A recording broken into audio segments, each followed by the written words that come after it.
आता है स्पर्श से वायु, वायु से रूप, रूप से अग्नि, अग्नि से स्वाद, स्वाद से जल, जल से सुगंध, गंध से पृथ्वी, ऐसे करके सृष्टि होती है।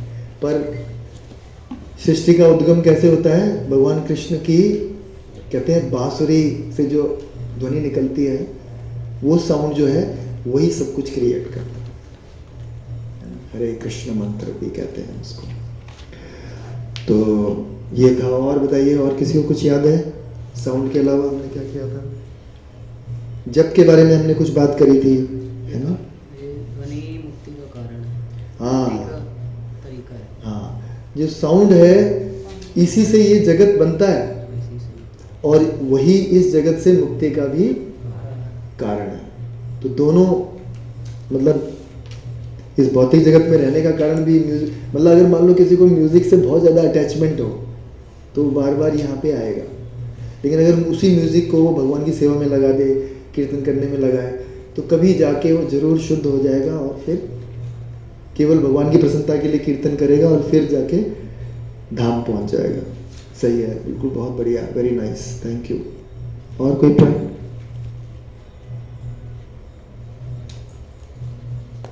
इस भौतिक जगत में भी कहते हैं कि अगर कोई बहुत आध्यात्मिक से निकट वाला काम करना है, जैसे कि क्या कहते हैं, किसी को कोई सिद्धि प्राप्त करनी है, तो उसके लिए भी क्या करना पड़ता है? वैदिक मंत्र बोलने पड़ते हैं, है ना? जैसे ब्रह्मास्त्र चलाने के लिए पहले उसका मंत्र बोला जाता है। तो श्रील प्रभुपाद कहते हैं कि ये आध्यात्मिक नहीं है, ये भी भौतिक ही है शक्ति। लेकिन भौतिक शक्ति में भी इतना शक्ति होती है कि वो, हमने एक पॉइंट ये भी किया था कि जब वैदिक मंत्रों को सही उच्चारण और सही छंद में बोलते हैं तो जो वर्ड है और उसका जो मीनिंग है वो दोनों एक हो जाता है ना? इसलिए उसका प्रभाव इतना अच्छा होता है। और बताइए, कैसे आपने प्रैक्टिस किया? फिर कुछ प्रैक्टिस किया है किसी ने? 2 हफ्ते के करीब ही हो गए लगभग, है ना? साउंड पे किसी ने ध्यान दिया कि भाई यही मेरे मुक्ति कारक है और यही मेरे बंधन का कारण है।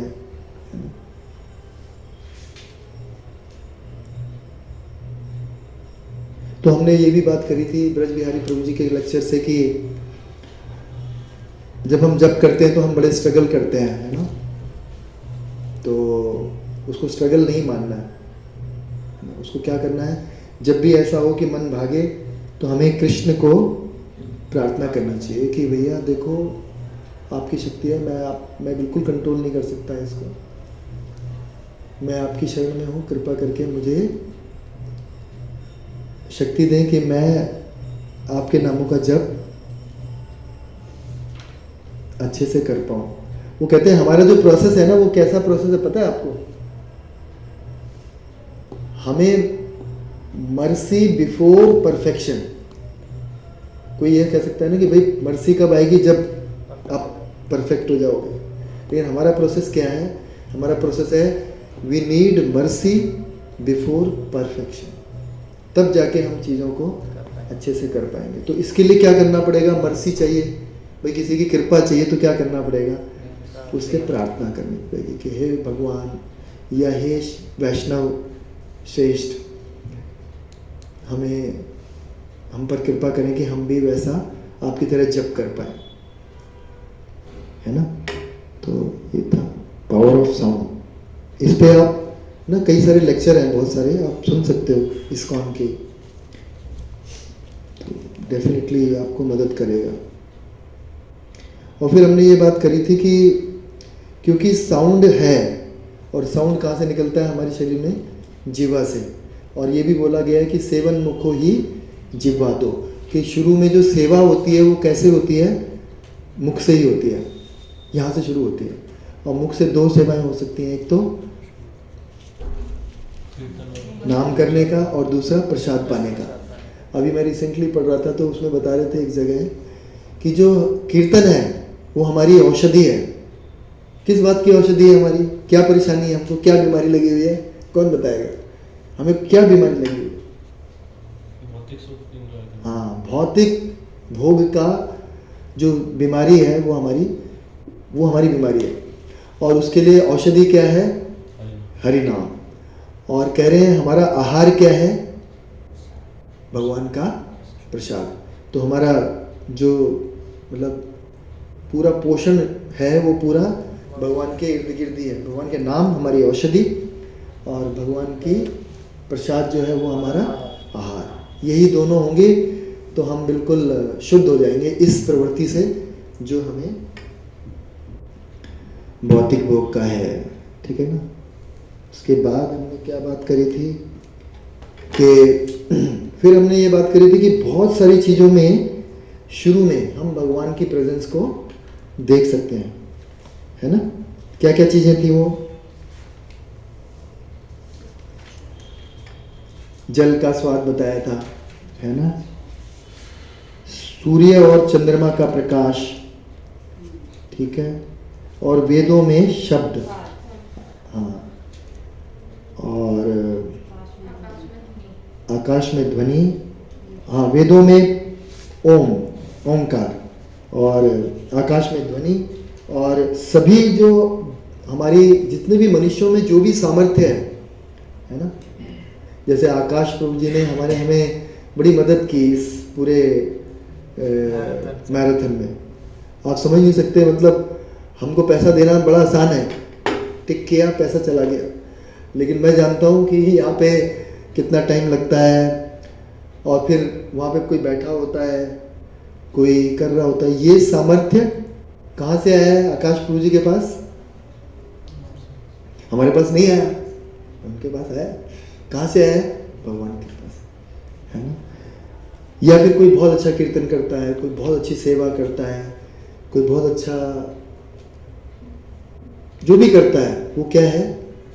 भगवान की कृपा। ऐसे हम देख सकते हैं, हम भगवान की प्रेजेंस को फील कर सकते हैं। ऐसा ना बहुत जगह आएगा कि हम भगवान की प्रेजेंस को कैसे फील कर सकते हैं। तो भक्त लोग ऐसे देखते हैं। उसमें बताया था ना कि हमने जब पढ़ा था एक किसी उसमें कि जो ज्ञानी होगा वो क्या कहेगा कि भाई जल से मेरी प्यास बुझ रही है ना। और जो भक्त होगा वो क्या कहेगा कि इस प्यास का जो इस जल का जो स्वाद है वही कृष्ण है। वो पदार्थ के ऊपर देखेगा और हम उसके, हाँ, उसमें जो भगवान की जो विभूति है उसको देखें। ठीक है। तो बहुत तरह से पुण्य गंधा पृथ्व्याम कि जो पृथ्वी की जो आद्य गंध है, जो गंध है वो सबसे पहले पृथ्वी से आती है। मान लो किसी फ्लावर में भी गंध है, खुशबू है, तो वो कहाँ से आती है? फ्लावर कहाँ से उगता है? जमीन से उगता है। तो वो जमीन से ही, उस पानी से वगैरह से उसको आया।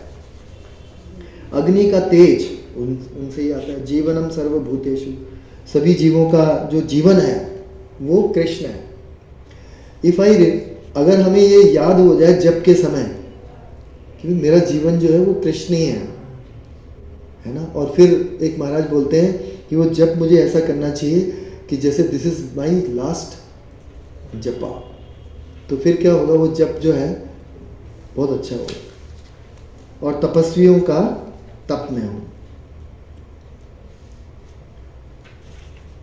तपस्वियों का तप में हूं। अब उसको लगता है मैंने हाथ खड़ा कर दिया, मैंने टांग खड़ी कर दी, मैंने करा है। लेकिन अगर वो शक्ति भी आ रही है, अगर उसे ये पता चल जाएगा कि भगवान की तरफ से आ रही है तो उसका उद्धार हो जाएगा। और अगर उसको ये भूल गया कि ये शक्ति भगवान की है तो क्या होगा? फिर वो इसी में फंस जाएगा, फिर दोबारा चक्कर। बीजम माम सर्वभूतानाम, सभी जीवों का जीव में हूँ, बीज में हूँ। और बुद्धिमताम अस्मि, जितने भी साइंटिस्ट हैं, है ना, या फिलोसोफर्स हैं, उनकी बुद्धि कौन है? भगवान है। आपको क्या लगता है बुद्धि कहाँ रहती है? कौन बताएगा? ये बता देगा कोई, मैं आज उसे विशेष गिफ्ट दूंगा। बताओ बुद्धि कहाँ रहती है? मस्तिष्क में रहती है? कहाँ रहती है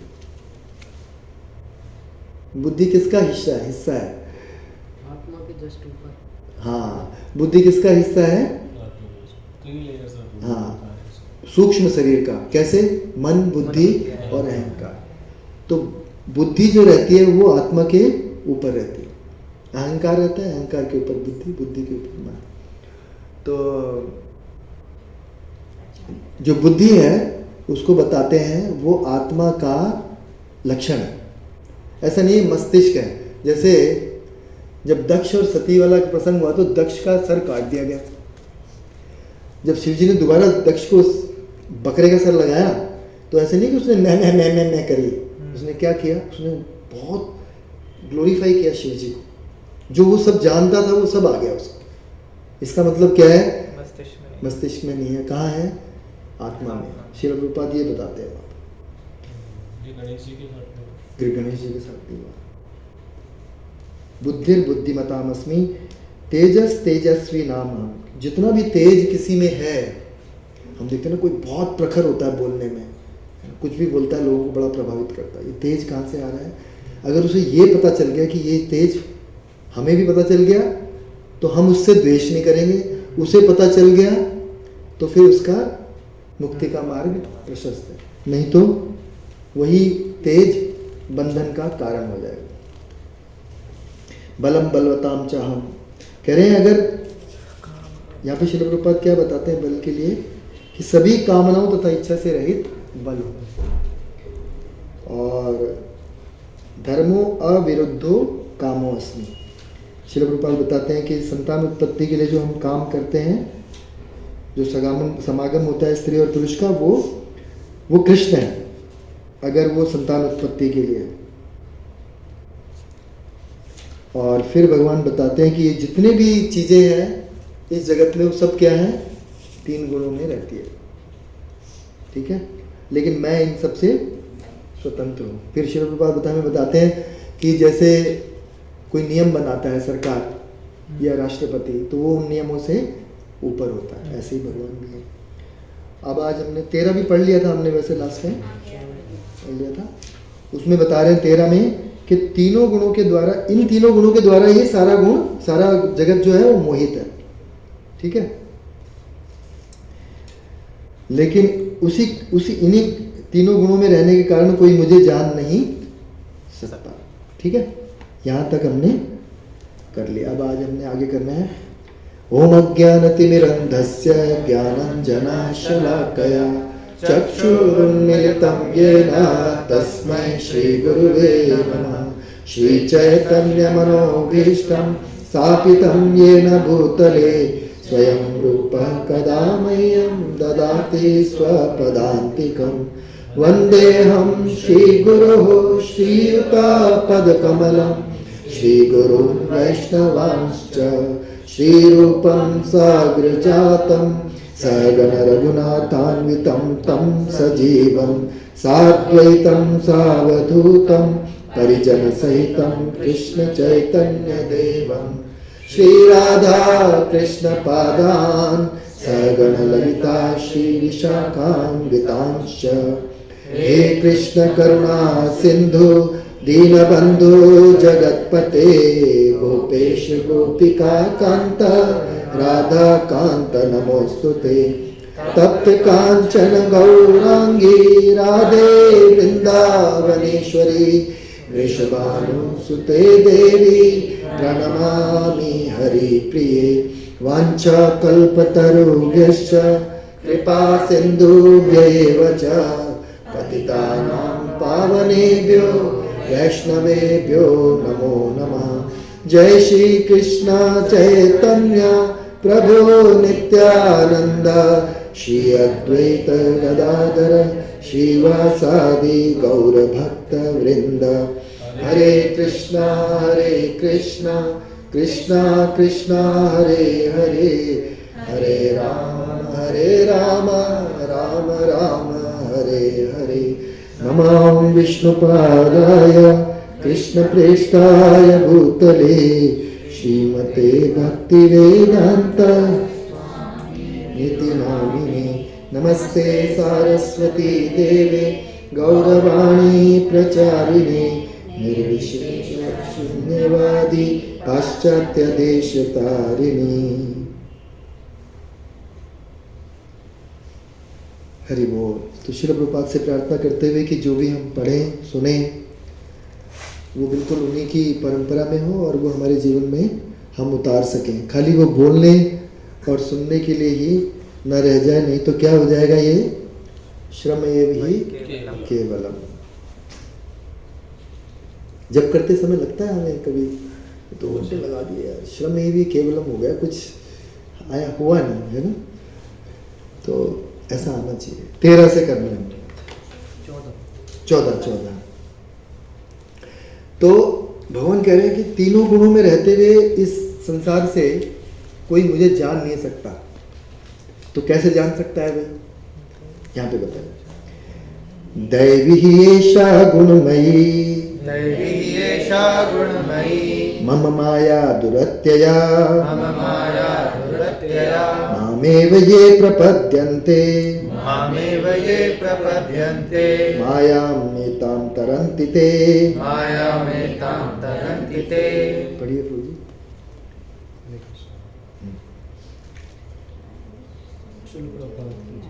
प्रकृति के 3 गुणों वाली इस मेरी दैवी शक्ति को पार कर पाना कठिन है, किंतु जो मेरे शरणागत हो जाते हैं वे सरलता से इसे पार कर सकते हैं। हाँ, कैसे इस दैवी प्रकृति को पार किया जा सकता है? केवल भगवान की शरणागत हो। और शिल प्रपाद हमें क्या और कैसे शरणागति होती है, कैसे हम भगवान की शरण ले सकते हैं? कैसे लेते हैं हम शरण भगवान के नाम, भगवान का नाम कीर्तन करके। सबसे पहले क्या है? नाम।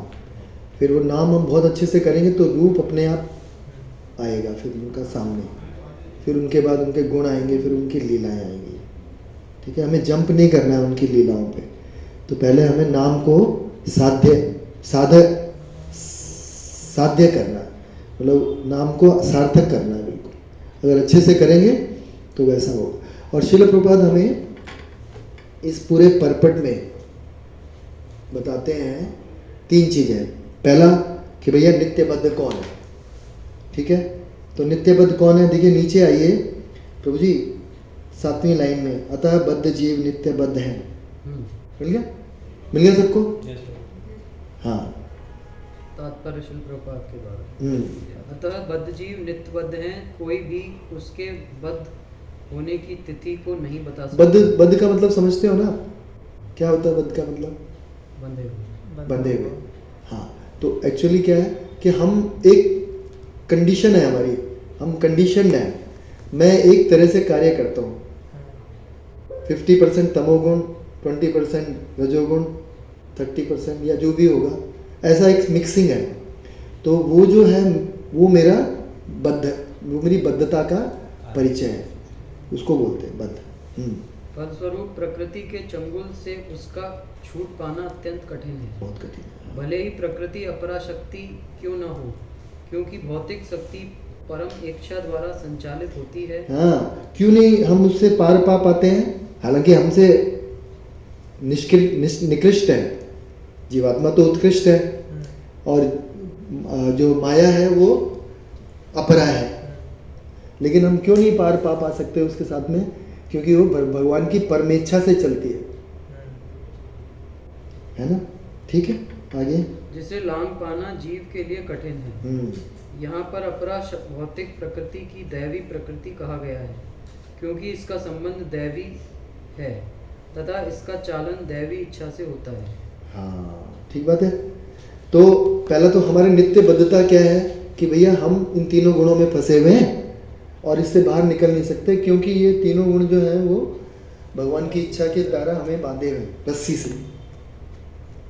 ठीक है, फिर श्रील प्रभुपाद क्या बताते हैं कि माया क्या है, मतलब ये जो तीनों गुण हैं ये है क्या? पढ़िए प्रभु जी। दैवी इच्छा से संचालित होने के कारण भौतिक प्रकृति अपरा होते हुए भी दृश्य जगत के निर्माण तथा विनाश में महत्वपूर्ण भूमिका निभाती है। अब देखो कितना महत्वपूर्ण कार्य करती है ना? है हमसे निकृष्ट, लेकिन क्या क्या महान कार्य करती है। जो भी कुछ हम देखते हैं सारा भौतिक प्रकृति है। हाँ, वेदों में इसकी पुष्टि इस प्रकार हुई है। मायाम तु प्रकृतम विद्यान मायनिनम तु महेश्वरम यद्यपि माया मिथ्या या नश्वर है, किंतु माया की पृष्ठभूमि में परम जादूगर भगवान है, जो परम नियंता महेश्वर है। तो देखिए, एक तो ये सोच के हम परेशान हो सकते हैं कि भाई जब सब कुछ ही ऐसा है तो फिर मैं क्यों प्रयास करूं। और दूसरा ये भी हो सकता है कि भाई इससे जाने का रास्ता कहाँ है, कहाँ से होगा, क्या करके होगा, भगवान के पास जाके होगा। भगवान के पास जाएंगे तो फिर वो हमें, अब श्रील प्रभुपाद हमें बताएंगे कैसे छूटा जा सकता है, प्रोसेस क्या तरीका होगा। गुण का दूसरा अर्थ है रस्सी, जिससे यह समझना चाहिए कि बद्धजीव मोह रूपी रस्सी में जकड़ा हुआ है। यदि मनुष्य को हाथ पैर बांध दिए जाएं तो वह अपने को छुड़ा नहीं सकता। उसकी सहायता के लिए कोई ऐसा व्यक्ति चाहिए जो बंधा ना हो, क्योंकि एक बंधा हुआ व्यक्ति दूसरे बंधे व्यक्ति की सहायता नहीं कर सकता। अतः रक्षक को मुक्त होना चाहिए। अतः केवल कृष्ण या उनके प्रामाणिक प्रतिनिधि गुरु ही बद्ध जीवों को छुड़ा सकते हैं। बिना ऐसी उत्कृष्ट सहायता से भवबंधन के छुटकारा नहीं मिल सकता। भक्ति या कृष्ण भावनामृत इस प्रकार के इसके छुटकारे में सहायक हो सकता है। कृष्ण माया के अधीश्वर होने के नाते इस दुर्लभ शक्ति को आदेश दे सकते हैं कि बद्ध जीव को छोड़ दे। वे शरणागत जीव की पर अहतु की कृपा तथा वात्सल्यवश ही जीव की को मुक्त किए जाने का आदेश देते हैं, क्योंकि जीव मूलतः भगवान के का प्रिय पुत्र है। अतः निष्ठुर माया के बंधन से मुक्त होने का एकमात्र साधन भगवान के चरण कमलों की शरण ग्रहण करना है। तो कैसे, क्या बता रहे हैं कि भाई अगर मान लो एक बंधा हुआ व्यक्ति है तो उसको कौन खोल सकता है? जो खुला हुआ होगा। और खुला हुआ कौन है? या तो भगवान या उनके प्रतिनिधि। हाँ, कृष्ण है या फिर उनके प्रतिनिधि हैं, ठीक है, जो प्रयास कर रहे हैं या फिर जो शुद्ध हो चुके हैं। तो इन दोनों की शरण में जाएंगे तो छोड़ देंगे। फिर क्या होगा? फिर वो क्या कहेंगे? कृष्ण क्या कहेंगे? माया को कहेंगे इसको छोड़ दो भाई, उनके कंट्रोल में है ना, मेरे कंट्रोल में तो है नहीं, ठीक है ना। तो ऐसा होगा। और अब श्रील प्रभुपाद बताएंगे कि क्या मैं, कोई ये कह सकता है कि भाई क्या किसी और की शरण में जाने से भी छूट पाएंगे कि नहीं? पढ़िए। मामेव पद भी अत्यंत सार्थक है। माम का अर्थ है एकमात्र कृष्ण विष्णु को, ब्रह्मा या शिव को नहीं। यद्यपि ब्रह्मा तथा शिव भी अत्यंत महान हैं, वे प्राय विष्णु के ही समान हैं, किंतु ऐसे रजोगुण तथा तमोगुण के अवतारों के लिए संभव नहीं कि वे बद्ध जीव को माया के चंगुल से छुड़ा सकें। दूसरे शब्दों में ब्रह्मा तथा शिव दोनों ही माया के वश में रहते हैं। केवल विष्णु माया के स्वामी हैं, अतः वे ही बद्ध जीव को मुक्त कर सकते हैं। वेदों में इसकी पुष्टि तमेव विद्यत्वा के द्वारा हुई है, जिसका अर्थ है कृष्ण को जान लेने पर ही मुक्ति संभव है। शिवजी भी पुष्टि करते हैं कि केवल विष्णु कृपा से मुक्ति प्राप्त की जा सकती है। मुक्ति प्रदाता सर्वेशां विष्णुरेव न संशय, अर्थात इसमें संदेह नहीं कि विष्णु ही सबों की मुक्तिदाता है। ठीक बात है। तो हम किसी और की शरण में जाएंगे तो भी हमें तीनों गुणों से मुक्ति नहीं मिलेगी। अभी मैं वही दक्ष सती का प्रसंग पढ़ा था, उसमें बता रहे थे कि दक्ष ने, हालांकि शिवजी मुक्त है, बिल्कुल मुक्त आत्मा के हैं, स्तर पे हैं, और उनका लोक बताया जाता है आधा आध्यात्मिक लोक में और आधा भौतिक जगत में। क्यों ऐसा? क्योंकि साथ में भौतिक जगत की अधिष्ठात्री होती हैं, तो उन्हें इधर भी रहना पड़ता है, उधर भी रहना। तो श्रील प्रभुपाद प्रश्न पूछते हैं कि ऐसा कैसे हो गया कि दक्ष ने जैसे बोला उल्टा सीधा कि भाई देखो ये भूतगणों के साथ रहता है, नंगा रहता है, राख मली रहती है शरीर पे। हरे कृष्ण, आइए प्लीज प्लीज, कुछ लेना है इधर से? मतलब ये फ्रिज की जगह छोड़ दीजिए, फ्रिज को लेना होगा। तो प्रभुपाद खुद ही क्वेश्चन कर रहे हैं कि भाई ऐसा कैसे है कि शिवजी हालांकि मुक्त आत्मा है, ठीक है, नहीं कोई बात। तो ऐसा कैसे हो गया कि शिवजी मुक्त आत्मा है फिर भी वो परेशान हो गए इस बात से? क्योंकि परेशान तो हो ही जाएगा ना आदमी। तो वो कहते हैं कि क्योंकि शिवजी को तमोगुणी लोगों के साथ में काम करना पड़ता है, इसलिए वो कभी कभी प्रभावित हो जाते हैं। तो अगर शिवजी और ब्रह्मा जी, और हम देखते हैं ब्रह्मा जी भी रजोगुण में आ जाते हैं, तो फिर तो मतलब हम जैसे जीवों का तो कहना ही क्या है ना। इसीलिए भगवान का नाम का सहारा लेना आवश्यक है। जितनी देर हम ये नाम के साथ लगे रहेंगे ना, नाम करते रहेंगे, डेफिनेटली हमें तीनों गुण सताएंगे नहीं। ठीक है, तो 3 बातें इसमें बताई कि भाई नित्य बद्ध कौन है, माया, और बद्ध किससे होता है, माया से। माया क्या होती है, और फिर उससे छुटकारा कैसे प्राप्त हो सकता है, और केवल कृष्ण की शरण में जाके ही, भक्ति करके ही। ठीक है ना। तो अगर ऐसा है तो फिर हर कोई भगवान की शरण में क्यों नहीं जाता भाई। हम देखते हैं इस क्लास में अभी 9-10 लोग हैं, ऐसा क्यों है, बाहर के लोग क्यों नहीं है, या किसी को हम बताते हैं तो क्यों नहीं है ग्रहण करता। तो ये श्लोक में भगवान स्वयं बताते हैं, है ना। नमाम दुष्कृतिनो मूढ़ा प्रपद्यन्ते नराधमः माययापहृत ज्ञाना आसुरं भावमाश्रितः।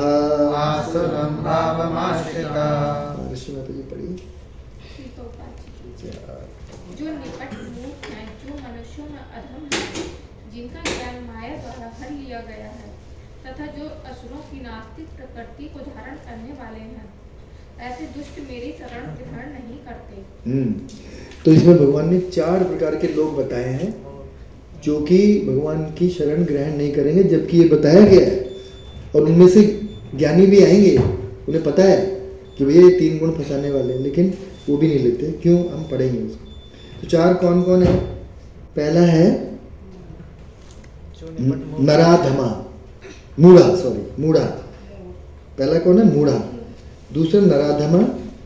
तीसरा माया अपहृत ज्ञान, जिनका ज्ञान माया द्वारा। और चौथा आसुरम भावम आश्रिता। तो अब हम, और इसका तात्पर्य देखो 4 पे, 1 2 3 4 पेज का तात्पर्य है।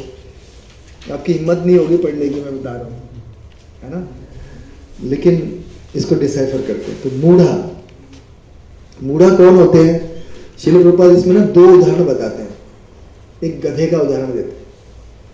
वो कहते हैं गधा जो है वो सुबह से शाम तक बड़ी मेहनत करता है, और उसे लगता है कि जब तक उसका स्वामी उसे, मतलब ये सब नहीं कर लेगा, वो शाम को उसका स्वामी उसे खाने के लिए घास नहीं देगा।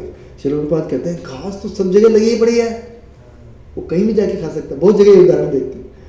तो एक उदाहरण देखते हैं, उसमें बहुत सारे उदाहरण के गधा गधी की दुलत्तियाँ सह लेता है, फिर भी वही सब करता रहता है, उसकी काम इच्छा पूरी नहीं होती, तो ऐसे करके उसको करता है।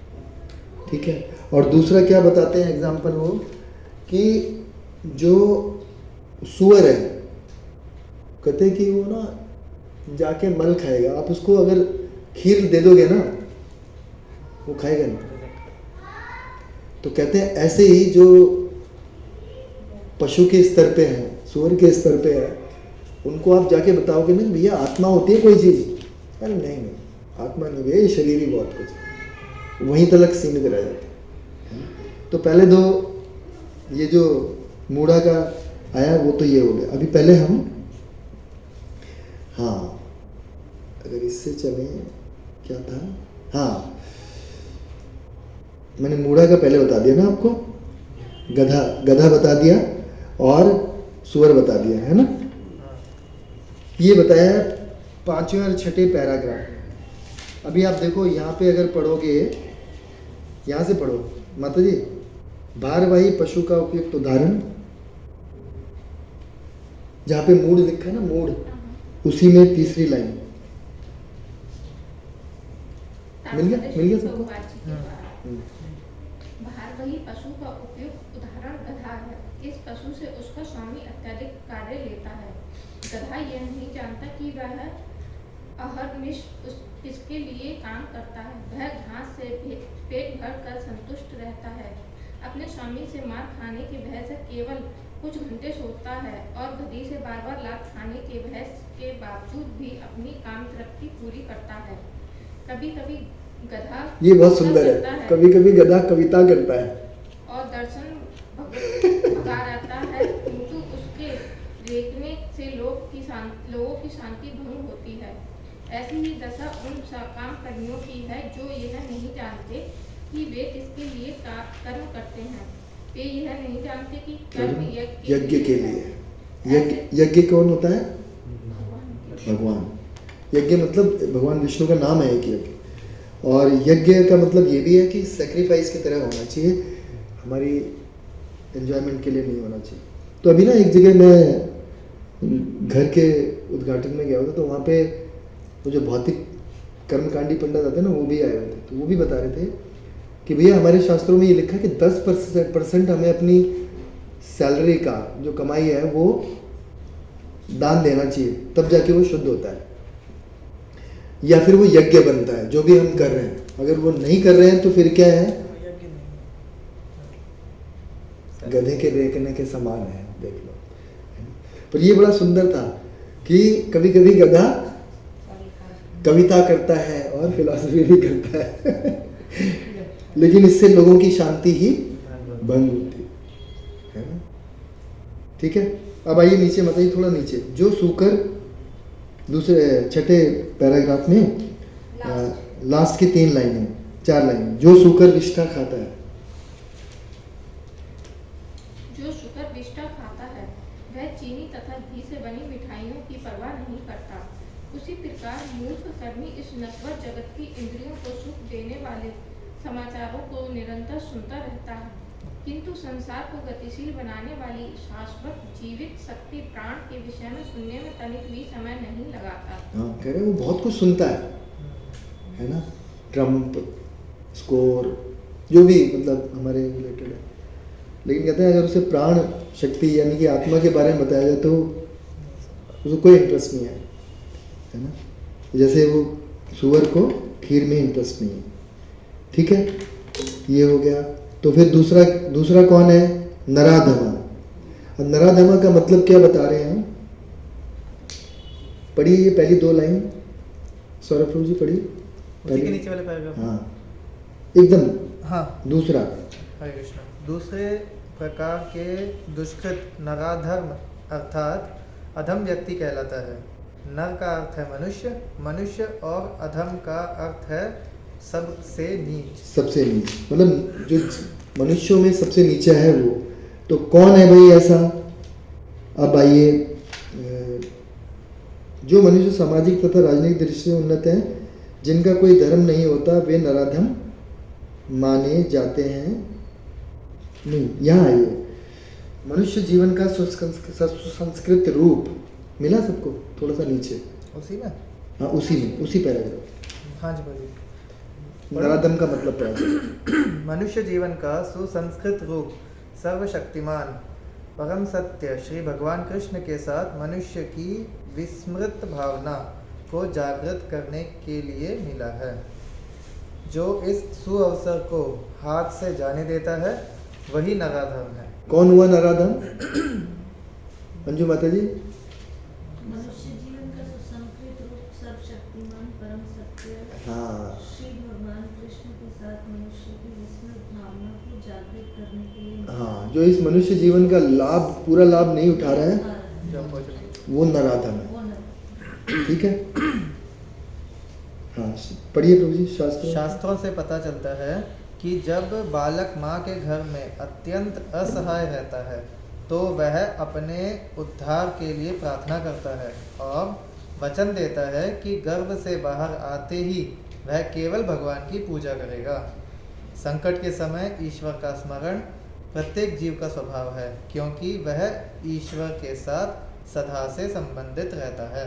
किंतु उद्धार के बाद बालक जन्म पीड़ा को और उसी के साथ अपने उद्धार को भी भूल जाता है, क्योंकि वह माया के वशीभूत हो जाता है। नराधम हो जाता है बाहर आके। पेट में तो याद रहता है, तो जब कष्ट है तब तो हमें याद रहता है। जैसे कुंती महारानी बोल रही है ना, जैसे कि भाई आप हमारे साथ रहें और अब जा रहे हो, हमारे सारे कष्ट खत्म हो गए, इसलिए हमें क्या मिलने चाहिए? कष्ट ही कष्ट मिलने चाहिए, आप हमेशा हमारे साथ रहो। तो ये किसका कर्तव्य है कि उस बालक को बताए जो बाहर आ रहा है? यही बताएंगे, पढ़िए आप। यह तो बालक के अभिभावकों का कर्तव्य है कि वे उनमें सुप्त दिव्य भावनामृत को जागृत करें। वर्णाश्रम पद्धति में मनुस्मृति के अनुसार ईश भावनामृत को जागृत करने के उद्देश्य से 10 शुद्ध संस्कारों का विधान है जो धर्म का पथ प्रदर्शन करते हैं, किंतु अब विश्व के किसी भाग में किसी भी विधि का दृढ़तापूर्वक पालन नहीं होता और फलस्वरूप 99.9% जनसंख्या नराधम है। क्योंकि माता पिता या जो लीडर हैं समाज के वो अपना रोल नहीं निभा रहे हैं, तो क्या हो रहा है, सभी नराधम, सारी जनसंख्या नराधम नहीं बन रही। ठीक है, तो इस नराधम से हम कैसे कर सकते हैं? एक तो हमें अपना एक रोल निभाना होगा एज अ पेरेंट। वो कहते हैं ना, माता पिता गुरु किसी को या लीडर नहीं बनना चाहिए किसी को जब तक कि वो अपने अधीनस्थों को भगवत धाम न दे रहे। ये उसकी क्वालिफिकेशन होनी चाहिए गुरु की। आप पढ़ रहे होगे ना आजकल, इसमें आया होगा ना कि गुरु की क्वालिफिकेशन क्या है, कि वो भगवत धाम ले जाने सकने वाला, उसकी ये काबिलियत होनी चाहिए। तो फिर क्या करें? तो चैतन्य महाप्रभु ने हमें एक रिकमेंडेड, अब मान लो हमारा तो नहीं हुआ, 10 संस्कार भी नहीं हुए हमारे, चलो माता पिता ने भी नहीं बनाया, तो भाई अब मैं तो यही करूँगा। एक तो रास्ता ये है। दूसरा रास्ता क्या है कि भाई जो बताया गया है अब तो समझ आ गई, अब तो वो करो। तो क्या बताया है, पढ़िए उसको, यहाँ से पढ़िए।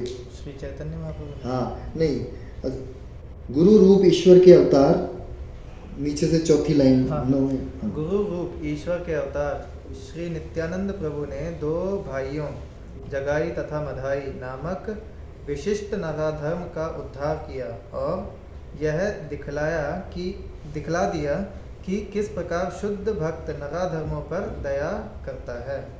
अतः जो नराधर्म भगवान द्वारा बहिष्कृत किया जाता है वह केवल भक्त की अनुकंपा से पुनः अपना आध्यात्मिक भावनामृत कर सकता है।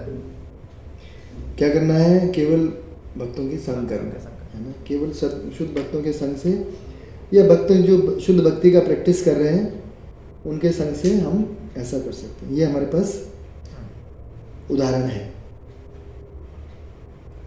और एक और उन्होंने दिया है कि श्री चैतन्य महाप्रभु ने भागवत धर्म का प्रवर्तन करते हुए संस्तुति की है कि लोग विनीत भाव से भगवान के संदेश को सुने।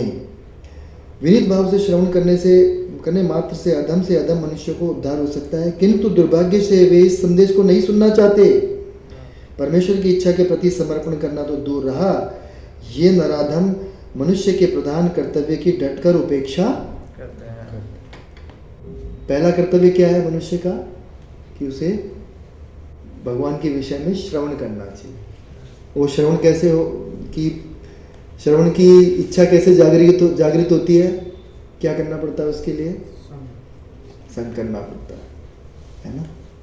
महत् सेवाम, आपको ध्यान है वो वाला श्लोक, शुश्रूषो श्रद्धानस्य। सबसे पहले किसी ना कहते हैं महान भक्त की सेवा करनी होती है, उससे फिर श्रद्धा प्राप्त होती है श्रवण करने की।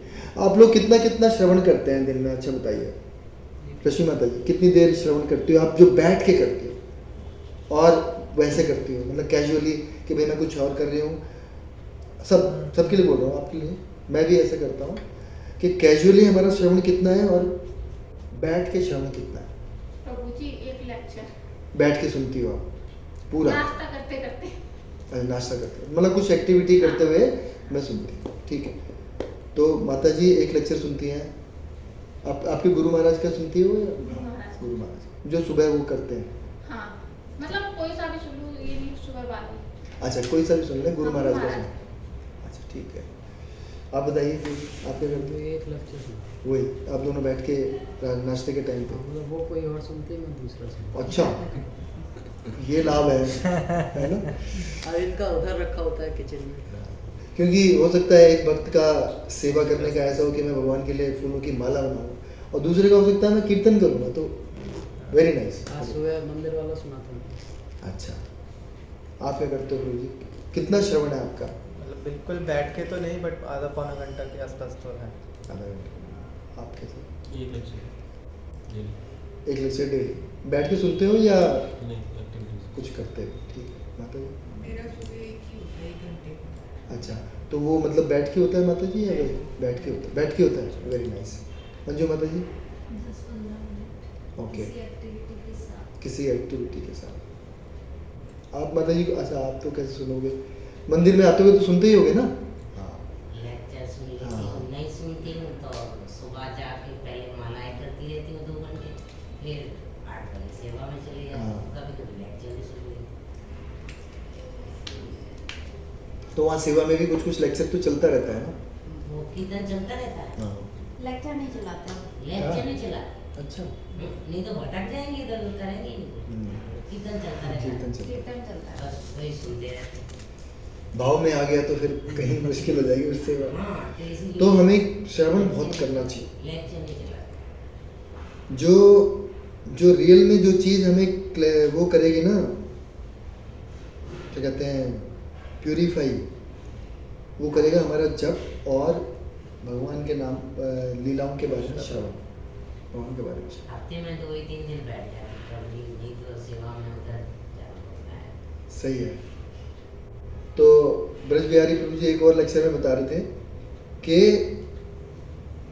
केवल ये करने से लोगों को लगता है कि मेरे को, वो कहते हैं कि ना हमें इस टेंडेंसी से बाहर आना पड़ेगा कि मैं अपने लिए कुछ कर सकता हूँ, मेरे प्रयास से कुछ हो सकता है। मुझे प्रयास खाली इस विषय के लिए करना है कि मेरे को श्रवण करना है। कहते हैं then automatically Krishna will take over, आपकी गाड़ी को कृष्ण टेक ओवर कर लेंगे और जो भी चाहिए योगक्षेमम महाम्यम वो सब प्रदान हो जाएगा आपको। भौतिक चाहिए भौतिक, आध्यात्मिक चाहिए आध्यात्मिक, आपके गुणों, मतलब आप में गुण नहीं है तो वो भी गुण भी आ जाएंगे, सब हो जाएगा। वो कहते हैं ना गुण डेवलप करें या भक्ति करें तब डेवलप हो जाएंगे। तो भक्ति करोगे तो गुण भी डेवलप हो जाएंगे। लेकिन अगर कोई कहे कि मैं पहले गुण डेवलप कर लूँ, पहले मैं विनम्र हो जाऊँ तभी करूँगा, वो होगा नहीं, है ना? तो ऐसे, ठीक है। कहाँ पे थे हम?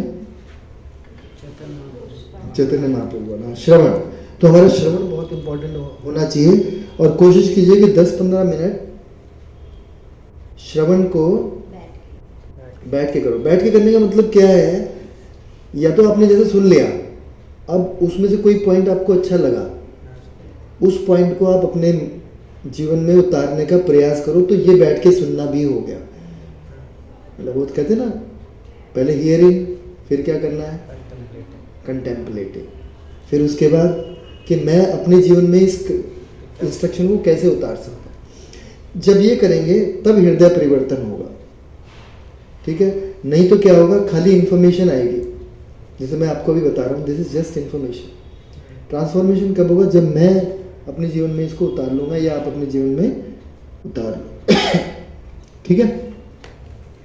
तीसरा क्या बताया, माया अपहृत ज्ञान, ठीक है। तो माया अपहृत ज्ञान, पहले तो उन्होंने ना डेफिनेशन दे दी कि क्या है, कि उनकी जो नॉलेज है वो माया से कवर्ड हो जाती है, ठीक है। उनका जो ज्ञान है वो माया से कवर हो जाता है। और वो हमेशा वो कृष्ण को भी, भगवान कृष्ण को भी एक सामान्य जीव ही समझते हैं कि भाई इसका शरीर भी तो चमड़े और उससे ही बना है, जबकि हम कहते हैं सच्चित आनंद से बना है ना। और वो कभी कभी प्रचार भी करते हैं, दुष्प्रचार करते हैं, कैसे कि भगवान निराकार हैं या निर्विशेष हैं, ठीक है। तो अभी देखिए यहाँ से पढ़िए नंदिनी माता जी, माया अपहृत ज्ञान, नीचे से तीसरी लाइन, पहले जो नेक्स्ट पैराग्राफ है ना, दुष्कृतियों की तीसरी श्रेणी माया अपहृत ज्ञान, इसके बाद जो दूसरा है, इसके बाद जो नेक्स्ट वो है पैराग्राफ, उसमें नीचे से तीसरी लाइन मिला। इस सब कथनों के बावजूद, इन सब कथनों के बावजूद मिल गया सबको, अंजू माता जी? हाँ, प्रभुपाद कीजिए। इन सब कथनों के बावजूद ये माया अपहृत ज्ञान एक सामान्य मनुष्य मानते हैं। वह ये नहीं जानते कि भाग्यशाली मानव जीवन श्री भगवान के दिव्य शाश्वत स्वरूप के अनुरूप ही रचा गया है। नेक्स्ट पढ़िए। गीता की ऐसी सारी अवैध व्याख्याएं जो मायाए प्रगत ज्ञान वर्ग के लोगों द्वारा की गई है और परंपरा पद्धति से हटकर है, आध्यात्मिक जानकारी के पथ में रोड़े का कार्य करती है। मायाग्रस्त व्याख्याकार ना तो स्वयं भगवान कृष्ण के चरणों की शरण में जाते हैं और न अन्य को इस सिद्धांत का पालन करने के लिए शिक्षा देते हैं। न तो स्वयं का भला कर पाते हैं, ना किसी और का। और यहाँ पे जैसे श्रील प्रभुपाद बोले थे ना, कभी कभी वो रेंकता है, तो ऐसे ऐसे कभी कभी वो ऐसे प्रवचन भी देते हैं और उससे कोई लाभ किसी का नहीं होता। ठीक है, माया अपहृत ज्ञान। और चौथी श्रेणी क्या है कि आसुरम भावम आश्रिता। तो असुरम भावम आश्रिता क्या है, पहले उसकी डेफिनेशन दे दी श्रील प्रभुपाद ने कि भैया वो खुले रूप से नास्तिक होते हैं, कि भगवान होते नहीं है जी। कहाँ देखे आपने, देखा है? देखे क्या? मेरे को दिखाओ, ऐसे कहते हैं। और इनमें से कुछ तर्क करते हैं कि वो कभी इस संसार में, एक तो ये श्रेणी हो गई कि मानेंगे नहीं। दूसरी श्रेणी क्या है कि भैया वो इस संसार में आ ही नहीं सकते, यानी कि उनका कोई साकार रूप है नहीं। ये दूसरी श्रेणी कह रहे हैं कि कोई ठोस प्रमाण नहीं बता पाते, और ऐसा भी हो सकता है कि वो निर्विशेष रूप के अधीन, कि भगवान का कोई रूप नहीं होता, भगवान के खाली कान होते हैं, या वो चीज़ होती है जो जिससे मेरे को कुछ चाहिए, उसके अलावा भगवान कुछ नहीं होता। लेकिन गीता में इसका उल्टा बताया गया है कि नास्तिक श्री भगवान के द्वेषवश अपनी बुद्धि से कल्पित अनेक अवैध अवतारों को प्रस्तुत करते हैं। ऐसे लोग जिनके जीवन का एकमात्र उद्देश्य भगवान को नकारना है, श्री कृष्ण के चरण कमलों की कभी शरणागत नहीं हो पाते। अब यमुनाचार्य जी ने बताया, क्या बताया कि आप उन लोगों द्वारा नहीं जाने। अब ये श्रील प्रभुपाद सपोर्ट कर रहे हैं कि यमुनाचार्य जी ने भी बोला कि आप उन लोगों के द्वारा नहीं जाने जाते। किन दो लोगों के द्वारा? जो नास्तिक सिद्धांतों में लगे रहते हैं। भले ही आप विलक्षण गुण रूप तथा लीला से युक्त हैं, सभी शास्त्रों ने आपका विशुद्ध सत्वमय विग्रह प्रमाणित किया है, और दैवी गुण संपन्न दिव्य ज्ञान के आचार्य भी आपको मानते हैं। हालांकि हर कोई आपको मानता है, लेकिन ये 4 प्रकार के लोग आपको नहीं मानते। ये यमुनाचार्य जी ने भी इसका अनुमोदन किया है। तो ये हमने चारों के बारे में पढ़ लिया। इससे पहले ना थोड़ी सी भूमिका श्रील प्रभुपाद ने दी थी। वो उसमें क्या था कि जो एथिस्ट हैं उनको दुष्कृतिनः क्यों कहा गया है। जैसे अभी आएगा सुकृतिनः। तो सुकृतिनः कौन है? जो भगवान की शरण में जाते हैं। दुष्कृतिनः कौन है? जो भगवान की शरण में नहीं जाते। पहला तो ये हो गया। दूसरा क्या है, मतलब पहले पेज का बता रहा हूँ। दूसरा क्या है कि उनका जो प्लान होता है ना, वो हमेशा भगवान से उल्टा होता है। ये है। अब आप देख लो, मतलब जब भी हमारा प्लान ऐसा कभी उल्टा पड़े, ठीक है, तो हमें देख लेना चाहिए कि मैं एक दुष्कृतिना की तरह कार्य कर रहा था या सुकृतिना की तरह कार्य। ये अपने लिए है, ऐसा नहीं ये रोड पे जा रहा है ये दुष्कृतिना है। नहीं, हमें खुद को समझना होगा, है ना। तो उसके बारे में था नास्तिक और नास्तिक कहलाते हैं दे डू नॉट नो कर्म इज फॉर योगा। ये हमने कर लिया था, है ना। चलिए नेक्स्ट आते हैं। क्या टाइम हुआ अभी? 40 है। कितने हो गए? 15। ये बहुत बड़ा तात्पर्य है आपका। इसको पढ़िए थोड़ा सा और आपको क्लैरिटी हो जाएगी कि भाई क्या क्या है ना। मैंने थोड़ा सा आपको पॉइंट करके पढ़ाया। अब भगवान कहते हैं कि भाई ये 4 लोग तो नहीं आते, लेकिन 4 प्रकार के लोग हैं जो मेरी शरण में आते हैं। चतुर्विधा भजन्ते माम, चतुर्विधा भजन्ते माम, जना सुकृतिनो अर्जुन, जनाः सुकृतिनो अर्जुन, आर्तो जिज्ञासुरर्थार्थी, आर्तो जिज्ञासुरर्थार्थी, ज्ञानी च भरत ऋषभ, ज्ञानी च भरत ऋषभ। आपने पढ़ लेते हैं अंजू माता जी? हाँ मैं पढ़ लेती हूँ। पढ़िए। हे भरत श्रेष्ठ, 4 प्रकार के पुण्य आत्मा मेरी सेवा करते हैं। 8 जिज्ञासु, अर्थार्थी तथा ज्ञानी। तो आर्त कौन होते हैं? जो दुखी होते हैं। भाई घर में कुछ काम नहीं हो रहा, या पैसा नहीं है, किसी उसकी वजह से कोई काम नहीं हो रहा, कोई बीमार है, एक्सीडेंट हो गया, दुखी। ठीक है, आर्त। जिज्ञासु कौन होता है? इंक्यूजिटिव, जानना चाहता है कि भाई है क्या चीज़ ये। बहुत लोग बोलते हैं, है ना। जैसे मैं लगभग इसी श्रेणी में आ गया था बाद में। पहले देवताओं के उपासक था, तरह तरह के देवताओं की पूजा कर, मैं सब करके आया हूँ, है ना। देवी माता से लेके फिर शंकर जी, फिर गणेश जी, फिर हनुमान जी, फिर से देवी माता, फिर उसके बाद बड़ी कृपा हुई, भक्तों का संग मिल गया और फिर यहाँ आ गया। तो जिज्ञासु, तो मेरी बड़ी जिज्ञासा थी जब मैं आया कि भाई हम तो इतना धार्मिक हैं, क्या है इसमें, देख लेते हैं क्या भगवद गीता पढ़ाते हैं। तीसरा अर्थार्थी, जिसको पैसा चाहिए, है ना, कोई मटेरियल गेन चाहिए। और ज्ञानी, वो जानता है कि भगवान है और मैं कैसे इनसे अपना संबंध बढ़ा सकता। ठीक है, तो जो पैराग्राफ 2 है इसका 1 और 2 में क्या बताया है?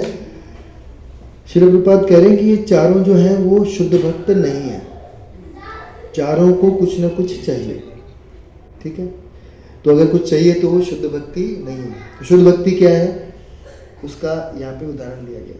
अब देखिए पढ़ते हैं, मेरे पीछे दोहराइए। अन्य अभिलाषिता शून्यम, अन्य अभिलाषिता शून्यम, ज्ञान कर्मादि अनावृतम, ज्ञान कर्मादि अनावृतम, आनुकूलेन कृष्णानो, अनुकूलेन कृष्णानो, शीलनम भक्तिरुत्तमा। शीलनम भक्तिरुत्तमा। तो अन्य अभिलाषिता शून्यम, कि कोई और अभिलाषा नहीं होनी चाहिए। पॉसिबल है? ऋषि माता जी, कोई इच्छा होनी चाहिए कि नहीं? आप चाहती हो कि प्रभु जी की प्रमोशन हो जाए, है ना? आप चाहते हो माता जी का काम बढ़ जाए? मैं भी चाहता हूँ मेरा काम बढ़ जाए, है ना। अंजू माता जी, आप क्या चाहती हो? क्या प्रार्थना करते हो भगवान से कि मतलब होता है बच्चे लोग पढ़ जाएं, उनका जॉब वॉब लग जाए, है ना। तो अन्य अभिलाषिता शून्यम, इसको क्या कहते हैं? अभिलाषिता, अभिलाषा नहीं बोला, कह रहे अभिलाषिता बोल रहे कि हमें ये पता होना चाहिए कुछ चीज़ें मेरी रिक्वायरमेंट के लिए हैं और कुछ मेरे एंजॉयमेंट के लिए हैं। तो ये अभिलाषिता ही ना बन जाए। एक तो अभिलाषा है और एक अभिलाषिता, टेंडेंसी ऑफ डिजायरिंग कि भगवान ये तो हो गया, अब नेक्स्ट ये, फिर ये तो हो गया, अब नेक्स्ट ये, वो नहीं, है ना। तो कहीं तो मेरे बाहर निकलने का रास्ता हो, तो वो अन्य अभिलाषिता है, शून्यम होना चाहिए। ज्ञान कर्मादि अनावृतम, और ज्ञान और कर्म से आवृत नहीं होना चाहिए शुद्ध भक्ति। तो इसका मतलब क्या है कि शुरू में जब आते हैं, अभी इस पूरे पैराग्राफ में ना श्रील प्रभुपाद यही बताएंगे कि कैसे हमारी भक्ति जो है वो ज्ञान और कर्म से आवृत रहती है, वो बताएंगे, अभी हम पढ़ेंगे। और अनुकूलेन कृष्णानु, कि जो कृष्ण जैसा चाहते हैं ना वैसी उनकी सेवा करना। अब आप बताइए कि पूतना जो थी उसने उनकी सेवा करी या नहीं करी? दूध पिला के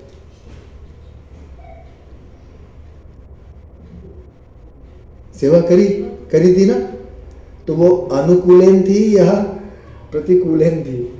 प्रतिकूलेन थी, है ना। तो ये भगवान का देखो कितना अद्भुत है, भगवान उस प्रतिकूल सेवा को भी सेवा मान लेते। हमारे साथ कोई अगर कर ले प्रतिकूल तो क्या करेंगे हम उसके साथ में, मुझे नहीं पता, है ना। है ना। तो लेकिन भगवान का ही है। तो अनुकूल है, मतलब भगवान की तरह, जैसे कंस भी बोलता था कृष्ण कृष्ण, बहुत सुबह शाम, हिरण्यकश्यप है ना, विष्णु विष्णु, सुबह शाम तक लगा रहता था, लेकिन प्रतिकूल तरीके से लगा रहता था, भाव सही नहीं था। तो भगवान अच्छा आप बताइए, भगवान भावग्राही है या जो हम करते हैं उसके ग्राही है? तो यहाँ तो गलत हो गया। भगवान कुछ भी कर सकते भगवान तो भावग्राही है। अब कंस बोल रहा है कृष्ण कृष्ण, नाम तो गलत है फिर भी उसको मान लिया कि मेरे नामों का जप कर रहा है, मरा मरा बोलते हैं। तो भगवान एक्चुअली भगवान कुछ भी ग्राही है ना है ना।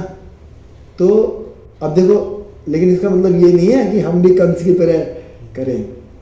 फिर जो अब यहाँ पे बात आती है समो अहम सर्वभूतेषु, तो उस श्लोक में भगवान क्या बोलते हैं, मैं सबके लिए समान हूँ, इस तरह से समान हूँ भाई, कोई उल्टा भी करे तो भी मैं उसको सेवा स्वीकार कर लेता हूँ।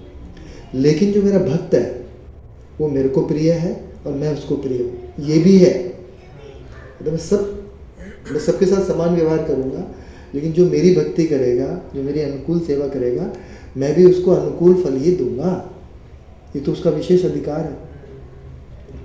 तो भगवान भावग्राही हो जाते हैं जब हम उनकी अनुकूल सेवा कर रहे हैं। जब अनुकूल सेवा कर रहे होते हैं उसमें हम ना करते करते सेवा में फंस जाते हैं, नियमों में फंस जाते हैं, भाव मिस हो जाता है। तब वहाँ पे कहते हैं कि भाव होना जरूरी है, ठीक है, ताकि हमारी भक्ति और आगे बढ़ सके। नहीं तो क्या होगी, भक्ति स्टैग्नेट हो जाएगी। अगर हम अनुकूल भक्ति कर रहे हैं और उसमें अगर भाव नहीं डाल रहे हैं तो फिर वो श्रमेवी केवलम हो जाएगा, है कि नहीं। तो भाव डालना, जैसे हम प्रणाम कर रहे हैं रोज सुबह दंडवत 3 बार, कसरत हो गई शाम तक, लेकिन अगर उसमें मेरे को ध्यान ही नहीं रहा कि भैया शिल प्रभुपाद पाश्चात्य जगत तारणी है या निर्विशेषवादी तारणी है, या बलराम जी कैसे करते हैं या कृष्ण कैसे करते हैं, है ना, जो हम उनके प्रणाम मंत्र बोल रहे हैं उन पर हमें ध्यान देना चाहिए। तो इसको कहते हैं भावग्राही होना चाहिए, भक्त को भावग्राही होना ही चाहिए। लेकिन अगर आप बिना भाव के भी कर रहे हो तो उसका भी लाभ होगा, लेकिन आपकी भक्ति स्टैग्नेट रहेगी, फिर आपको भौतिक लाभ होगा। जैसे जब अगर हम सही से नहीं करेंगे, भाव से नहीं करेंगे, तो क्या होगा, भौतिक लाभ प्राप्त है ना। अपराध के साथ करेंगे तो भौतिक लाभ होंगे, नाम भास के साथ करेंगे जिसमें अपराध नहीं होता है तो मुक्ति के लायक हो जाएंगे हम, और उससे ऊपर हमारी कोई औकात नहीं है, फिर वो कृष्ण ही हमें कृष्ण प्रेम दे सकते हैं। तब जाके हम उनके सखा सखी, माता पिता, मोर, पीकॉक, तोता, पीछे वो आता है। कुछ भी पेड़ वृक्ष जिसपे भगवान ऐसे पेड़ पे खड़े, आपने देखा एक फोटो भगवान ऐसे खड़े, आज मैंने देखा था, मैंने उसको जब बैठ के जब मेडिटेट किया बड़ा अच्छा लगा। भगवान ऐसे करके खड़े हैं, एक हाथ में उनकी लकुटिया है, जैसे हाँ यही तो है, जैसे भगवान यहाँ पे मेरे को एकदम उडुपी कृष्णा की याद आ गई। कृष्णा में ऐसे ही उसमें यहाँ राइट साइड में है मदानी है, वो ऐसे पकड़े हैं। मदानी है राइट साइड में है, और दोनों सारी जगह मदानियाँ में दी थी उधर, हाँ। सारी जगह। नीचे है। तो इस तरह से है। क्या कर रहे थे? महाराज का लेक्चर था एक अभी हम्म। पीछे, नरोत्तम दास ठाकुर के उस पे था ना, हाँ तो वो ये बता रहे थे, मतलब छोटे थे तो उनके पिता मतलब टेम्पल के पूजा करते थे और भोग लगाते थे। तो एक दिन उन्हें जाना था तो उनको बोल के गए, बचपन में थे, छोटे थे, नरोत्तम दास ठाकुर, तो नरोत्तम दास ठाकुर ही थे शायद, तो मुझे ध्यान नहीं आ रहा। हाँ तो उन्होंने बोला कि लड्डू है, लड्डू थे, भोग लगाओ, खाओ खाओ। हाँ। वो पिताजी चिल्लाएंगे, हाँ। भगवान आए और फिर खा गए। ये हमने प्ले भी देखा है इसके ऊपर, नरोत्तम दास ठाकुर ने उस कृष्ण बलराम जी जगन्नाथ जी पे भी मैंने सुना। नरोत्तम दास ठाकुर नहीं है शायद, कोई और है, कोई और है। पर है ऐसा। तो वहीं से मतलब वो जो लड्डू गोपाल का कंसेप्ट है वहीं हाँ से वहीं से आया। भगवान के हाथ में लड्डू रह गया और वो वैसे ही बन गया। ये वल्लभ संप्रदाय वाले जो हैं वो करते हैं ज़्यादातर लड्डू गोपाल जी से। सही है। तो भावग्राही किसके लिए है? भक्त के लिए। और जो अभक्त हैं उनके लिए कुछ भी कर लो भाई, कुछ करो तो सही, कैसे भी करके मेरी शरण में तो आ जाओ, ठीक है। तो हमने ये कर लिया था शुद्ध भक्ति हो गया। फिर जो इसके तीसरे और चौथे पैराग्राफ में है कि वो क्या है कि ये भगवान कहते हैं कि ये चारों जो प्रकार के लोग हैं ये भी पुण्य आत्मा है, क्योंकि ये मेरी शरण में आते तो हैं, ठीक है। तो ये इनका शुद्धिकरण कैसे होता है फिर, तो ये यहाँ पे तीसरे और चौथे पैराग्राफ में हमें पता चलेगा। कौन पढ़ेगा? अंजू माता जी पढ़िए। जब ये 4 प्रकार के लोग, इस श्लोक के नीचे ही है ना। श्री प्रभुपाद जी की जय। जब ये 4 प्रकार के लोग परमेश्वर के पास भक्ति के लिए आते हैं और शुद्ध भक्त की संगति से पूर्णतया शुद्ध हो जाते हैं, तो ये भी शुद्ध भक्त हो जाते हैं। जहाँ तक दुष्टों का प्रश्न है, उनके लिए भक्ति दुर्गम है, क्योंकि उनका जीवन स्वार्थपूर्ण, अनियमित तथा निरुद्देश्य होता है। किंतु इनमें भी कुछ लोग शुद्ध भक्त के संपर्क में आने पर शुद्ध बन जाते हैं। तो करना क्या होगा कि अल्टीमेटली अगर कोई ज्ञानी भी है, कर्मी भी है, या फिर अष्टांग योगी है, उसको किसी शुद्ध भक्त की संगति में आना होगा, तभी जाके वो भक्ति कर पाएगा, ठीक है। अभी पढ़िए। जो लोग सदैव काम कर्मों में व्यस्त रहते हैं, वे संकट के समय भगवान के पास आते हैं और तब वे शुद्ध भक्तों की संगति करते हैं तथा विपत्ति में भगवान के भक्त बन जाते हैं। जो बिल्कुल हताश हैं, वे भी कभी कभी शुद्ध भक्तों की संगति करने आते हैं और ईश्वर के विषय में जानने की जिज्ञासा करते हैं। इसी प्रकार शुष्क चिंतक जब ज्ञान के प्रत्येक क्षेत्र से हताश हो जाते हैं, तो वे भी कभी कभी ईश्वर को जानना चाहते हैं और वे भगवान की भक्ति करने आते हैं। इस प्रकार ये निराकार ब्रह्म तथा अंतर्यामी परमात्मा के ज्ञान को पार कर जाते हैं और भगवत कृपा से या उनके शुद्ध भक्त की कृपा से उन्हें साकार भगवान का बोध होता है। कुल मिलाकर जब आर्त, जिज्ञासु, ज्ञानी तथा धन की इच्छा रखने वाले समस्त भौतिक इच्छाओं से मुक्त हो जाते हैं और जब वे यह भली भांति समझ जाते हैं कि भौतिक आसक्ति से आध्यात्मिक उन्नति का कोई सरोकार नहीं है, तो वे शुद्ध भक्त बन जाते हैं। जब तक ऐसी शुद्ध अवस्था प्राप्त नहीं हो लेती, तब तक भगवान की दिव्य सेवा में लगे भक्त सकाम कर्मों में या संसारी ज्ञान की खोज में अनुरक्त रहते हैं। अतः शुद्ध भक्ति की अवस्था तक पहुंचने के लिए मनुष्य को इन सबों को लांघना होता है। हाँ, तो अब देखो, जैसे हम भक्ति कर रहे हैं ना, तो हमारे लिए भी ये स्टेजेस आती हैं, ठीक है। शुरू में आते हैं तो हमारा यही उद्देश्य रहता है कि भगवान मेरे को कुछ लाभ मिल जाए, है ना। फिर धीरे धीरे उसको पता चलता है कि सब कुछ भगवान से ही आ रहा है, तो फिर क्या है, वो ज्ञानी के स्तर पे आ जाता है कि भाई सब कुछ भगवान से आ तो रहा है ना। फिर वो पढ़ाई लिखाई शुरू करता है, पढ़ने की कोशिश करता है, तो वो ज्ञान के स्तर पे आता है। और फिर क्योंकि वो शुद्ध भक्तों की संगति करता रहता है धीरे धीरे, तो फिर धीरे धीरे जो कर्म और ज्ञान से जो प्रॉब्लम्स हैं उनसे वो शुद्ध हो जाता है। जैसे कर्म से क्या प्रॉब्लम है, कर्म करने से क्या होता है, मैं कर रहा हूँ, है ना, मैं इसका भोक्ता होना चाहिए, आई एम द कंट्रोलर, मैं कर्म कर रहा हूँ, मैं इतना अच्छा कीर्तन कर रहा हूँ, मैं इतना अच्छा गा रहा हूँ, मैं इतना अच्छा पढ़ रहा हूँ, मैं इतना अच्छा क्लास दे रहा हूँ, ऐसे हो जाता है भक्तों के साथ। ज्ञान का क्या होता है, मेरे को इतने सारे श्लोक आते हैं, है ना, मेरे भक्ति शास्त्री, भक्ति वैभव, भक्ति वेदांत मैं कर चुका हूँ, है ना। आपने कैसे मुझे ऐसे बोल दिया, मैं हूँ कोई चीज़, तो ऐसे ज्ञान का स्तर आ जाता है। और फिर उसके बाद जब वो प्रयास करता रहता है, शुद्ध भक्तों की संगति करता रहता है, तब जाके वो ये सब मान पाता है कि ये सब जो है भौतिक आसक्ति से आध्यात्मिक उन्नति का कोई सरोकार नहीं है। जब वो ये जान जाएगा कि जो मेरा मटेरियल अटैचमेंट है, देखो आप ये मानो न मानो, मानना ही पड़ेगा कि हम सब जो भी कर रहे हैं भक्ति में, वो हमें अच्छा लगता है, हम तभी कर रहे हैं। मेरे को अगर मेरी नापसंद एक्टिविटी बता दी जाए तो मैं 2, 4, 5, 6, 10 दिन, 12 दिन, महीना, 2 महीना, 4 महीना, 8 महीना, इससे ज़्यादा नहीं कर पाऊँगा, फिर मैं कहूँगा कि नहीं भाई बस हो गया अभी, है ना। लेकिन अगर मेरी पसंद वाली एक्टिविटी है तो फिर मैं क्या करूँगा, बढ़ चढ़ के हिस्सा लूँगा, नहीं तो मुझे प्रॉब्लम है ना। तो अभी हमारी स्थिति ऐसी है, लेकिन धीरे धीरे क्या हो जाएगा, ये क्या है, मटेरियल अटैचमेंट है। मैं वही चीज़ करूँगा जो मुझे पसंद है, लेकिन मैं फल उसका दे दूँगा भगवान को, निष्काम करें।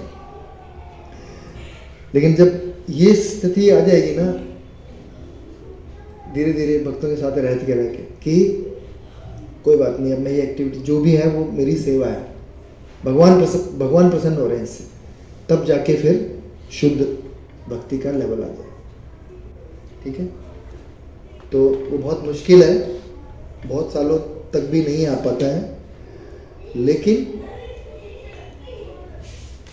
तो अगर मान लो नहीं आया वो, तो क्या करेंगे, कोई फ्रस्ट्रेट हो सकता है ना, है कि भाई ये नहीं आ रहा, मैं क्या करूँ, मतलब अभी भी मेरी इच्छा है, तो क्या करेगा। तो अगर आप देखोगे भक्ति का लक्ष्य क्या है, जो हम भक्ति कर रहे हैं उसका लक्ष्य क्या है, वैसे क्या करना चाहते हो आप, क्या प्राप्त करना चाहते हो आकाश जी? भगवान की सेवा प्राप्त करना चाहते हो। अभी क्या कर रहे हो?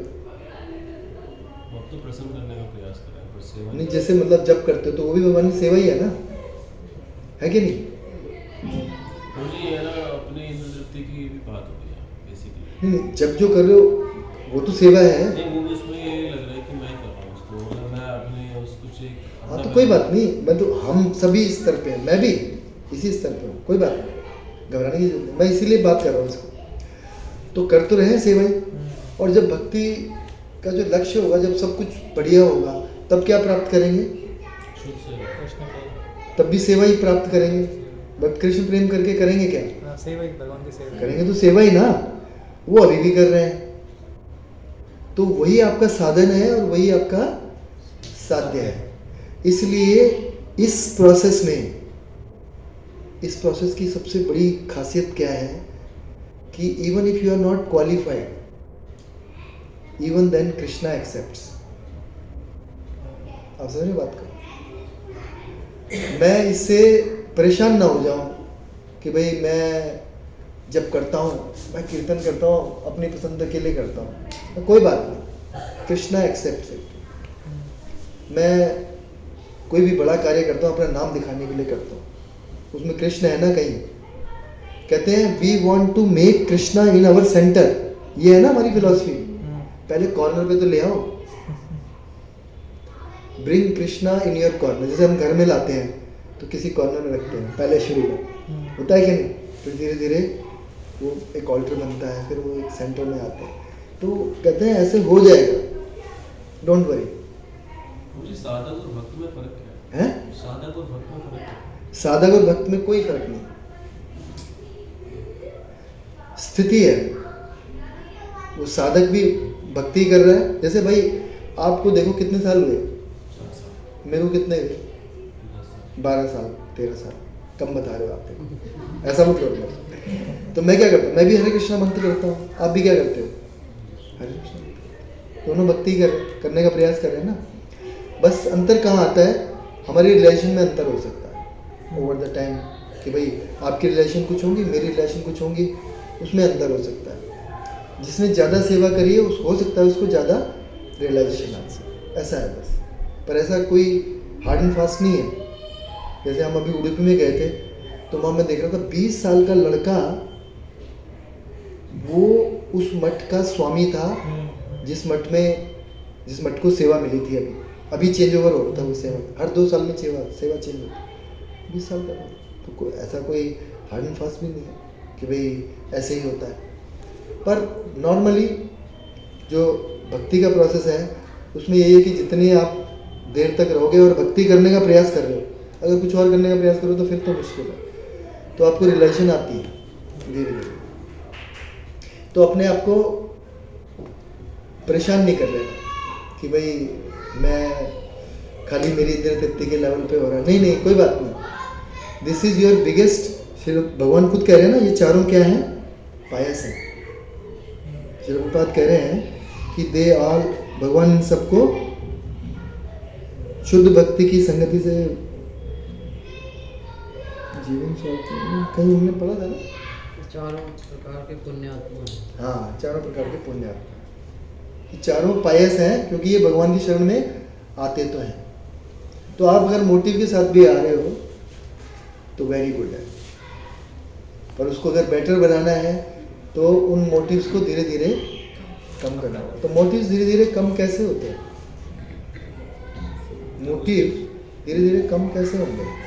क्योंकि जब पता चल जाएगा तो रिजल्ट मिलेगा ना, सब में तो सेम ही है उसका, मतलब उसके मतलब इंद्र तृप्ति लगेगी, जब लगेगा कि अगर मैं इसी में सब चीज़ करता रहूँगा तो मैं रियल प्ले कब करूँगा। हाँ, तो वो बोलते हैं, वो बता रहे थे, बहुत अच्छा है आप जो बोल रहे हो, लेकिन उसका उल्टा बता रहा हूँ। वो कह रहे हैं accept that you are not perfect. यहाँ से शुरू करो, भगवान मैं अभी परफेक्ट नहीं हूँ, मैं ऐसा ही हूँ, please accept me. So this makes you more Krishna conscious rather than, देखो होता क्या है, हम ना दो प्रकार की भक्ति करते हैं। एक एक्सटर्नल भक्ति है, कुर्ता पहन लिया, धोती पहन ली, तिलक लगा लिया। एक्सटर्नली भी भक्ति होनी चाहिए, ये भक्ति के अंग है कि भैया आपको ड्रेस होना चाहिए, आपको वेशभूषा होनी चाहिए। लेकिन एक भक्ति का इंटरनल भी है, जहाँ पे जैसे मैं 12 साल हो गए मेरे को, एक्सटर्नल है। इंटरनल क्या है, इस 12 साल में मेरे को क्या रियलाइजेशन आई, how more I am closer to Krishna. दोनों स्तर पे होगा, तो अपनी स्थिति जान के होगा कि मैं कहाँ पे हूँ। उसमें हमें बहुत ज़्यादा अपने आप से एक्सपेक्टेशन नहीं बना लेनी चाहिए, ठीक है, कि भाई मेरे को ऐसा होना चाहिए। पता होना चाहिए हमें, लेकिन मुझे ये भी पता होना चाहिए कि मेरी स्थिति क्या है, और उसी में रह के मुझे करना चाहिए और बढ़ाना चाहिए। समझ रहे हो आप मैं क्या कह रहा हूँ? मुझे फिर उसमें तो हम गलती करते रहेंगे कि मेरी स्थिति है कि मैं ठीक हो सकता। सपोज करो एक, सॉरी मुकेश, लेट्स सपोज एक बिच्छू है, उसका स्वभाव है डंक मारना। अब वो भगवान का, मतलब इसको मैं भगवान से रिलेट कर रहा हूँ, अब उसका कर्म ही डंक मारना है। सांप है, हमेशा वो जब भी मतलब फसफस करेगा वो जहर ही निकालेगा, तो वो कैसे भक्ति करेगा? वैसे ही हम इंसान भी वैसे ही हैं। देखो सांप को तो बोला गया है वो द्वेषी है, उसको तो मार ही देना चाहिए पकड़ के, ये श्रील प्रभुपाद लिखते हैं। आप भक्त के बारे में बताइए, जैसे भक्त का है, मान लो वो आता है और वो ज़्यादा प्रसाद पाता है, उसे प्रसाद पाने का ज़्यादा शौक है, मान लो किसी, या फिर किसी को कीर्तन करने का शौक है और वो कहता है अभी मुझे कीर्तन करने दो, कोई बुराई नहीं है, करो, करते करते शुद्ध हो जाओ, ये वाली बात, करते करते शुद्ध हो जाओ। मैं बात कर रहा हूँ कि चेतना और चिंतन सेम नहीं है। चेतना और चिंतन सेम नहीं है, मतलब थोड़ा एक्सप्लेन करो इसको। मुझे, हम जिस चेतना की बात कर रहे हैं ना, हमारा चिंतन ऐसा है नहीं, तो बड़ा ऐसा लगता है कि ना बस ये लोग दिखावा हो रहा है कि लोग मुझे मेरी पराकाष्ठा को सराहें, मेरी मतलब मेरे को बड़ा प्रशंसा चाहिए। हाँ, ऐसे ही होता है, और ये दिस इज ट्रू, और ये मेरे को पता होना चाहिए। पर अब इसके पता लग गया तो इससे मैं ना वो ना हो जाऊँ कि भाई मैं इससे आगे तो बढ़ नहीं पा रहा। फिर रास्ता भी तो यही है, डिमोटिव करना तो यही है, रास्ता भी तो यही है। अब उसको आप देखो कि भाई मेरी कीर्तन करने की प्रवृत्ति है, या मेरी और कोई ऐसी सेवा करने की प्रवृत्ति जो मुझे अच्छी लगती है, तो उसमें मैं नॉर्मली अपनी इंद्रिय तृप्ति ढूंढता हूँ। तो कैसे मैं इसको भगवान की सेवा में लगा पाऊँ, फिर नेक्स्ट लेवल आपका आ जाए, नेक्स्ट लेवल यहीं से आएगा। लेकिन अगर मान लो कोई यहाँ से परेशान हो जाए कि भाई ये तो मेरे एंजॉयमेंट के लिए, मैं नहीं करूँगा, तो फिर क्या होगा? फिर वो कर ही नहीं रहा, फायदा नहीं है। बात समझ आई आपके? चेतना और चिंतन बना लोगे एक ही, जब वो समय आएगा। तो अभी हमें पता होना चाहिए कि मेरा चेतना क्या है और मेरा चिंतन क्या होना चाहिए। You must know. कहते हैं कि ओवर थिंकिंग से आप प्रॉब्लम में आ सकते हैं, then you can be demotivated. अब आप देख लो कि आप इस स्तर पे हो कि नहीं, आर यू ओवर थिंकिंग और नॉट?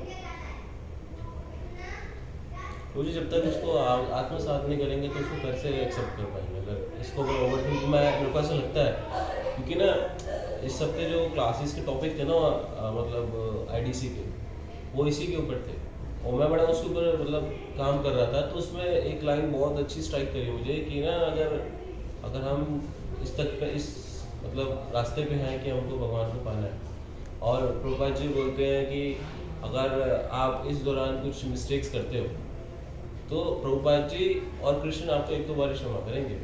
कौन कह रहा था ये बुक में लिखा हुआ है। अगर आप जानबूझ के कर रहे हो तो, अगर आपकी ऑटोमेटिकली होती हैं अपिचेत सुदुराचारों के, भगवत गीता में लिखा है। उसमें ठीक है, शायद मेरे को समझने में शायद कुछ मिस्टेक आप मेरे को भेजना हो अगर ऐसा लिखा है तो। ठीक है, बट मेरा ऐसा मानना है क्योंकि ना इंसान का स्वभाव है, जैसे मैं अभी एग्जांपल लिया था मैंने कि देखो मेरी बात सुनो, हम क्या बात कर रहे हैं, आप उससे रिलेट करो इस बात कि मेरे को पता चल गया मेरी ये कमी है। कहते कमी पता चलना बहुत जरूरी है, इसको कहते हैं ज्ञान में कार्य को करना। अब किसी को ये पता नहीं है कि मेरी कमी क्या है, एक तो ये लेवल है, दूसरा ये है कि मेरे को पता चल गया मेरी कमी क्या है। अब उस पर आप आदमी धीरे धीरे काम करेंगे over the time. Give your self time. ये आपने जो प्रवृत्तियां पाली हैं कितने जन्मों में पाली हैं? तो मतलब आप क्या सोच रहे हो कि मतलब ओवरनाइट आप इसको ठीक कर लोगे? टाइम लगेगा, इट विल टेक टाइम। तो आपको ज्ञान में करनी चाहिए कि भाई मैं ऐसा करता हूँ तो मैं इस चीज़ से कैसे बच सकूँ, बार बार ना करूँ। धीरे भाई मैं मान लो 2 घंटे स्कोर देखता था, अब मैं उसको कैसे मिनिमाइज़ करूँ, अब मैं खाली उसका स्कोर ही देख लो फाइनली।